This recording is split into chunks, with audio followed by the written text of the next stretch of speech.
બસ બસ આ બધું સમજાવવાનું છે તમને. જો શરીર ઉપર આવા ચાઠા થાય બરાબર, કાનની બૂટ જાડી થઈ જાય, આંખ ખુલ્લી ને ખુલ્લી રહે બરાબર.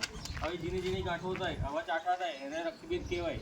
જો સમયસર આપણે એની સારવાર ના લઈએ તો ધીરે ધીરે હાથે પગે બેરાસ આવવા માંડે, નસોને અસર કરે એની ચેતાઓને. એટલે પછી જે કાયમ માટે બેરાસ આવી જાય, આ તમે કહો કે ગેસ બંધ કરાવે આપણું થઈ ગયું, હાથે પગે બેરાસ આવી ગઈ, ગેસ ચાલુ તમે અડકો તોય તમને ખબર દાજી જાવ તો ખબર ના પડે, એવી પરિસ્થિતિ થાય. આપણે જાણકારી તમને આપીએ, જાણો, ભલે તમને ના હોય પણ તમે બીજા કોઈ સલાહ આપીએ કોને તમે કે આવું હોય તો સરકારી દવાખાને જઈને તપાસ કરાવો.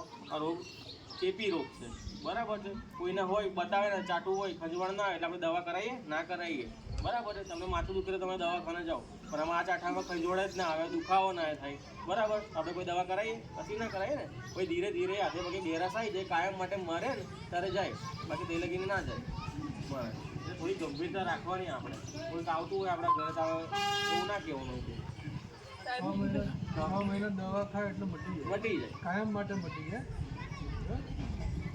જોવાનું આવું ચાઠા હોય. જો તમને કીધું ને અહીં બધી દીકરીઓ થાય પછી જો પગમાં